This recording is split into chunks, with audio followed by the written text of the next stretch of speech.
शरण पड़ेगी राखे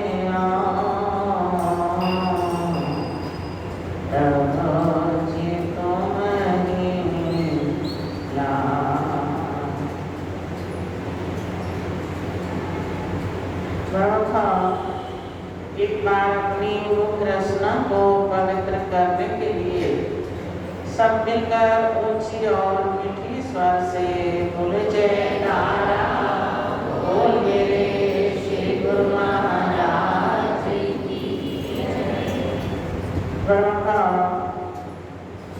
आज हम सब मिलकर अपने प्राण धन इष्ट देव रोम रोम में बसने वाले सबके दिलों के बादशाह अपने प्यारे सतगुरु श्री पंचम पातशाही महाराज जी का शुभ अवतरण दिवस मना रहे हैं।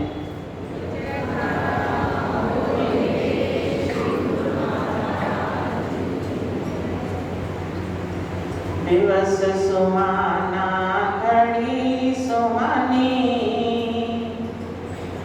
बाज रही शहनाई है, प्रभु जी के अवतार दिवस की लाखों लाख बधाई है। दिन आया आज भागों वाला, प्रेमी सब नाच और गा रहे, प्यारे प्रभु का दर्शन पाकर भाग्य है अपने मना रहे। ऐसा प्रभु उपहार दीजिए, मन चरणों में जोड़ा रहे, हर पल सेवा सिमरन हो और ध्यान तुम्हारा बसा रहे। और न कुछ चाहो मैं प्रभु जी, केवल ध्यान तुम्हारा हो, हर पल दिल में आंखों में प्रभु आपका सुंदर नजारा हो। प्रेमी विनय करते हैं अपने प्रभु के चरणों में कि हे प्रभु, हमारे कितने भाग है जो आपकी चरण शरण प्राप्त हुई, आपकी सुंदर मनमोहक इस मधुर छवि को निहार कर दिल खुशी से गदगद हो रहा है। और हर पल शुक्राना करते हुए यही विनय करते हैं कि प्रभु, यही सच्ची दात ही हमेशा हमें प्राप्त होती रहे। दुनिया के पदार्थों में सुस्ती न अटके, तेरा ही ध्यान हो, तेरा ही सिमरन हो, और सेवा करते करते मेरा ये जीवन गुजरे। तो प्रेमियों की सच्ची भावनाएं, प्रेमियों की प्रेम पुकारें प्रभु सुनकर अपना शुभ मधुर आशीर्वाद जब देते हैं तो हमारे सारे दुखड़े वो हर लेते हैं। फिर हमें अपना निर्मल और सच्चा प्यार देकर हमारी सुरती को अपने चरणों संग जोड़ लेते हैं। ये महान उपकार प्रभु के सिवाय और भी कोई कर सकता है? संसार के अंदर अनेकों नाते हैं, अनेकों रिश्ते हैं, मगर ये रिश्ता भक्त और और स्वामी का, प्रेमी और प्रीतम का, ये सारे जग से न्यारा है। तो इसीलिए प्रेमी श्री चरणों में शुभ अवतरण दिवस पर विनय करते हैं कि दिन 20 सितंबर 1926 दिन अति प्यारा प्यारा है, रायपुर कला में प्रकट हुआ सृष्टि का तारनहारा है। देवलोक से देवगणों ने खुशियों भरा झंकार किया, श्री परमहंस दयाल जी ने श्री पंचम रूप अवतार लिया।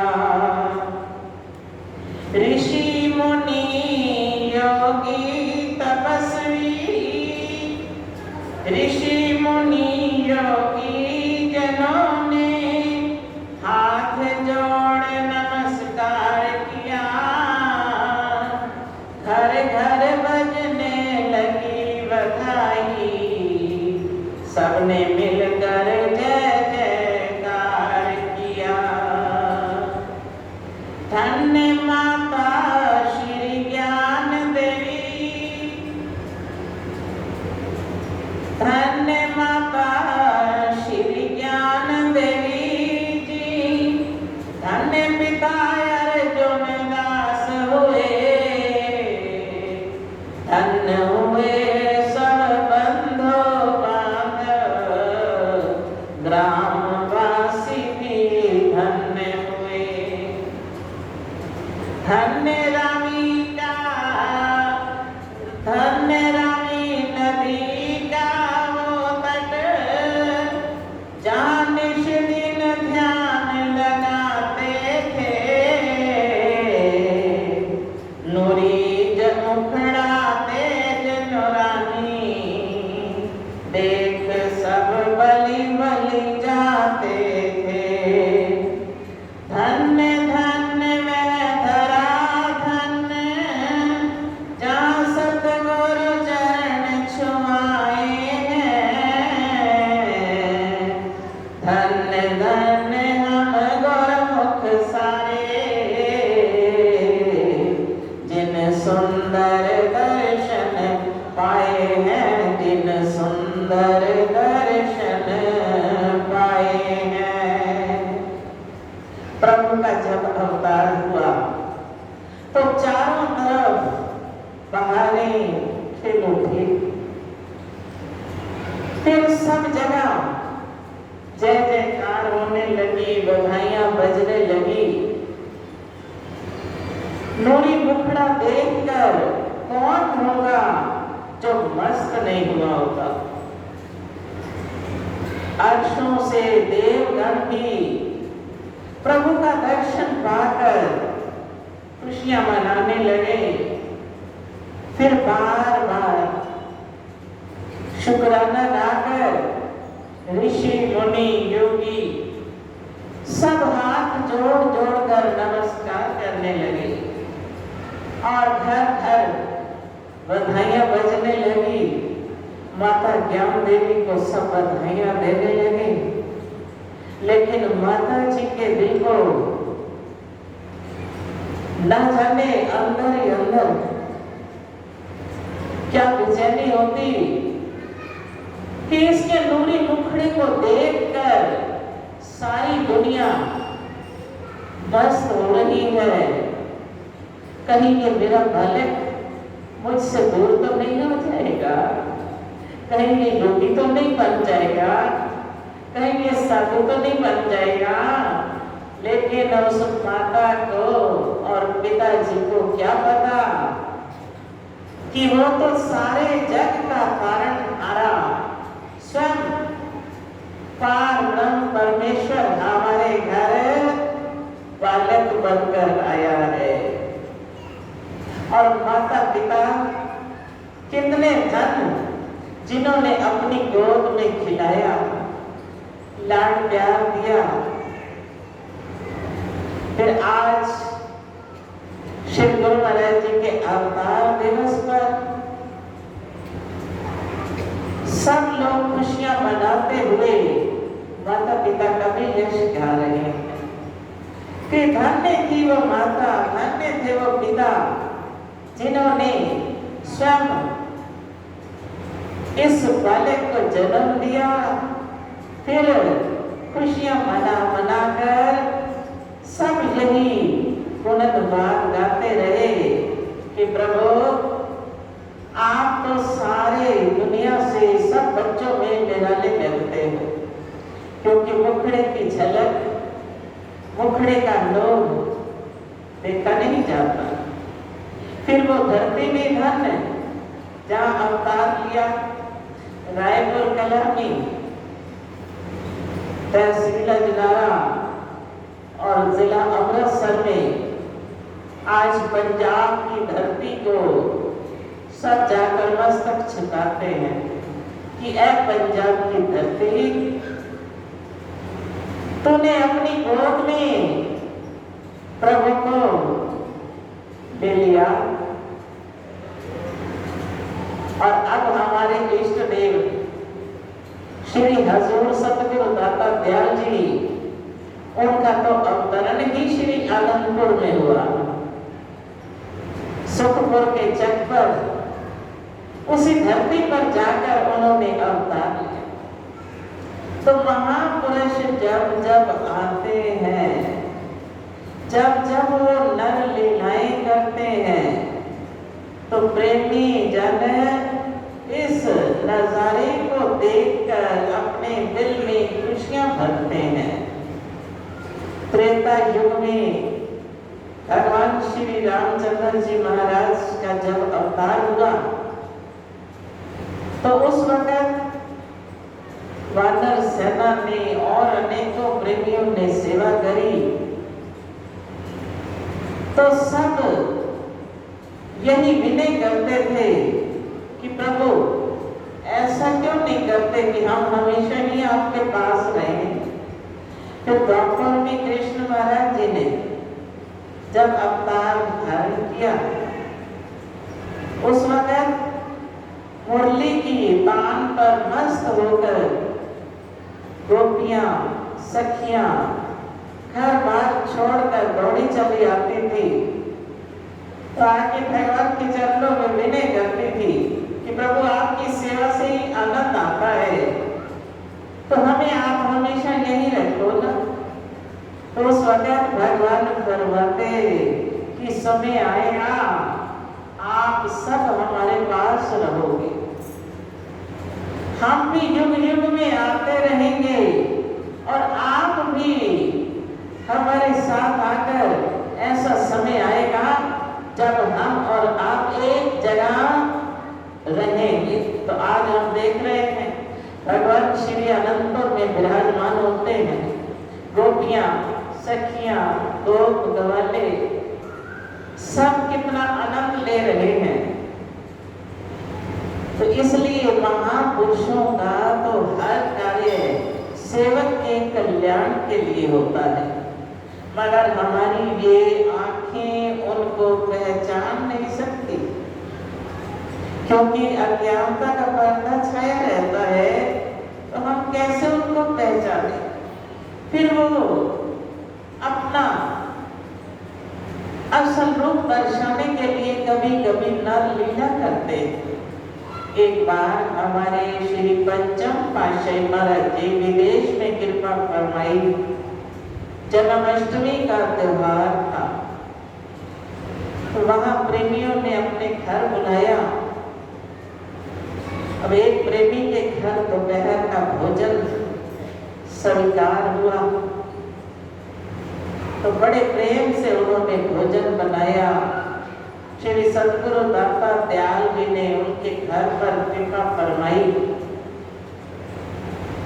अब श्री गुरु महाराज जी विराजमान हैं, सब प्रेमी भी साथ हैं। उन्होंने टेबल पर बड़ा सुंदर भोजन सजा कर रखा कि आज शिव गुरु महाराज जी मेरे घर भोग लगाए। मगर उस भोजन के बनाने से पहले ही उस भक्त्यानी ने सोचा कि आज जन्माष्टमी का दिन है, फिर सारा दिन समय मिले या ना मिले, तो सुबह सुबह उठकर उसने जन्माष्टमी का जो चूरमा बनता है वो बना लिया कि शाम को आज जन्माष्टमी का दिन है तो श्री गुरु महाराज जी को मैं चूरमे का भोग लगाऊंगी। प्रेमियों का प्यार जब देखते हैं तो हृदय में प्रेम की धारा झलकने लगती है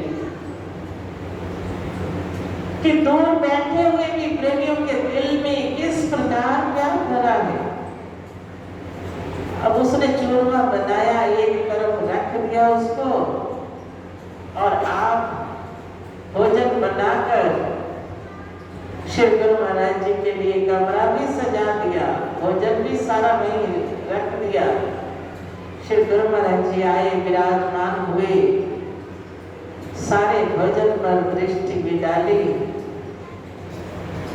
अब वो जैसे ही भोजन डालने लगी बर्तनों में कि श्री गुरु महाराज जी के लिए भोग के लिए मैं थाली में भोजन परोस दूं।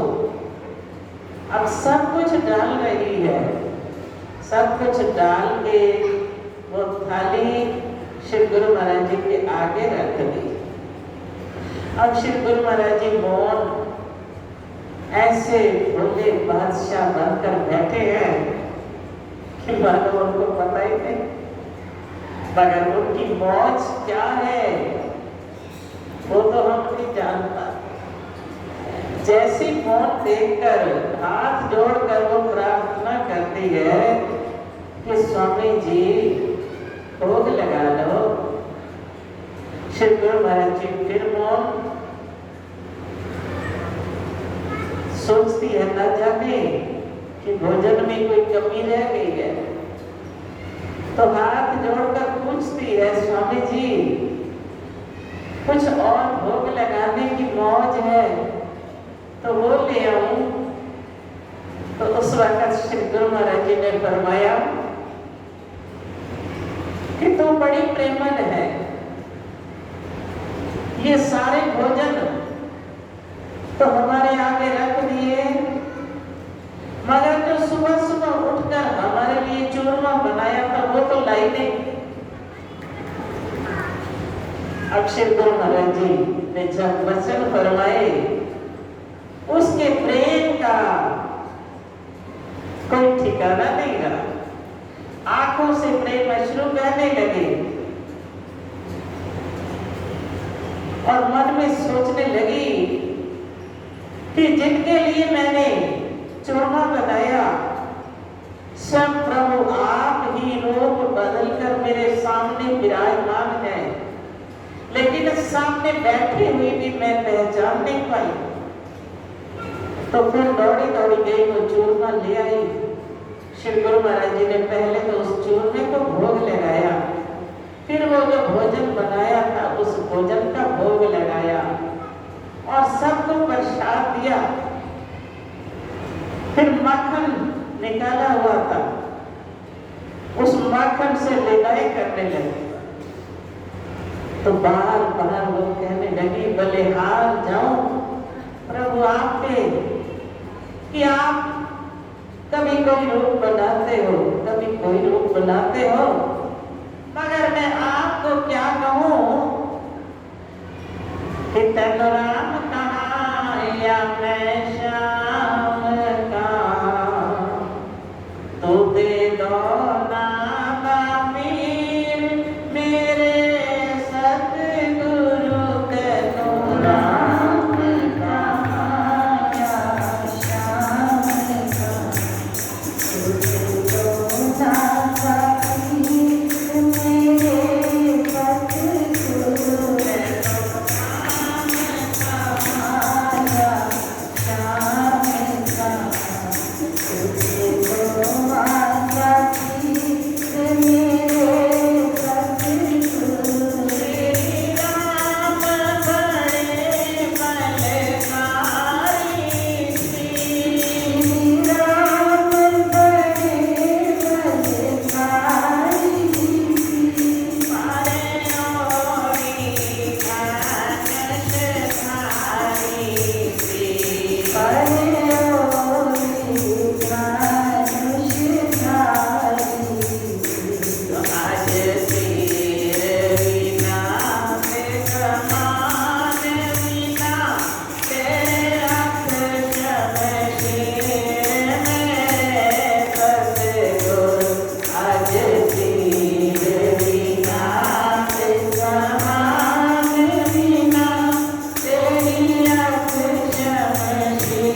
कहूँ, अगर राम कहूँ तो श्री रामचंद्र जी आए धनुष बाण धारण करके और तीर कमान हर वक्त अपने पास रखते थे।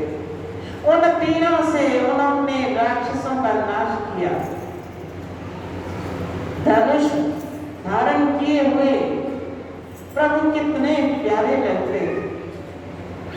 आज भी जब उनकी छवि को निहारते हैं तो प्रभु की छवि के साथ जो उन्होंने तीर कमान अपने कंधे पर लगाया होता है वो अति शोभायमान लगता है।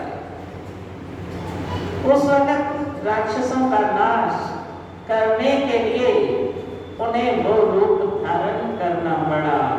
लेकिन कलिकाल के अंदर आप एक ही नजर जिस पर डाल देते हो, पड़ गई जिसमें नजर, बंदे से मौला कर दिया। एक दृष्टि भी जिस पर डाल देते हो उसको दीवाना बना देते हो। जदों श्याम दी मुरली बजती सी, तो श्याम दी मुरली बजती सी, सारी दुनिया सुन के बजती सी, सारी दुनिया सुन के बजती सी। आज बिन मुरली और बिन गाना तेरे बड़े फकीर मेरे सतगुरु। आज बिन मुरली और बिन गाना तेरे बड़े फकीर मेरे सतगुरु। तेनो राम कहाया श्याम कहा, तुझे सोना फकीर मेरे सतगुरु। तेनो राम कहाया श्याम कहा, तुझे सोना फकीर मेरे सतगुरु। जब कृष्ण रूप बनकर आए तो मुरली की तान से सबको मस्त बनाया। जो भी मुरली की तान जिसकी कान में पड़ जाती वो बेबस हो जाता। बेबस होकर दौड़ा चला आता था। लेकिन कलिकाल के अंदर संत रूप धारण करके आए, ना मुरली ना तान, लेकिन हजारों को अपना दीवाना बना लिया। केवल घर से बुलाकर थोड़ी देर के लिए ही नहीं, हमेशा के लिए वो आपके दीवाने हो गए, आपके फकीर बन गए। तो ये सारी रहमत आपकी है। युग युग में रूप बदल बदल कर जब आते हो तो बिरले बिरले प्रेमी ही पहचान पाते हैं। तो हमारे कितने अहोभाग्य हैं जो ऐसा अवसर प्राप्त हुआ। साकार प्रभु के दर्शन जब करते हैं, एक दृष्टि जिस पर पड़ जाती है उसको ऐसे लगता है कि त्रैलोकी का खजाना मिल गया हो। फिर वो प्रेमी खुशी के मारे झूम उठता है। तो धन्य हो आप जो अपने प्रेमियों पर विरह भरी दृष्टि डालकर उनको भक्ति के रंग में रंग देते हो। फिर इस कलयुग के अंदर पाप की इतनी प्रधानता है, लेकिन उसी कली काल के अंदर आपने भक्ति का ऐसा झरना चला दिया जैसे कोई तेज बहाव का झरना बहता हो, उसमें कूड़ा करकट जो भी जाता है वो बह निकलता है, फिर जल निर्मल का निर्मल रहता है। तो ऐसे ही भक्ति का, प्रेम का आपने झरना बहा दिया, जिससे हमारे सब पापों का नाश कर अपनी शरण में लेकर सच्ची दात से प्रेमियों को मालो माल कर रहे हो। तो प्रभु यही आपके चरणों में विनय है कि हमेशा आप ये रहमत हम पर बरसाए रखना, अपने चरणों से हमको लगाए रखना और इस माया जंजाल से बचाकर भक्ति में हमारा मन लगा रहे, यही हम आपसे सच्चा उपहार मांगते हैं। बोल जयकारा बोल मेरे श्री गुरु महाराज। आज श्री गुरु महाराज जी के अवतार दिवस की श्री सतगुरु दाता दयाल जी महाराज जी के चरण कमलों में लाखों लाख मुबारकबाद भेंट करते हैं।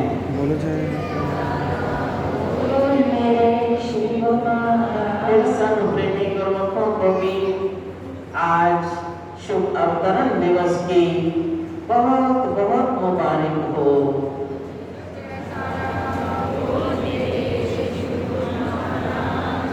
तो हमारे इष्ट देव श्री हजूर सतगुरु दाता दयाल जी ने 20 सितंबर वाले दिन श्री आनंदपुर में दर्शन खुले, प्रेमी खुशियां मना रहे थे, नाच गा रहे थे। तो श्री गुरु महाराज जी ने फरमाया कि आज हमारे सतगुरु का जन्म दिवस है, सारे बहुत बहुत खुशियां मनाओ, नाचो गाओ, खुशियां मनाओ और हमारी तरफ से सबको बहुत बहुत मुबारक हो।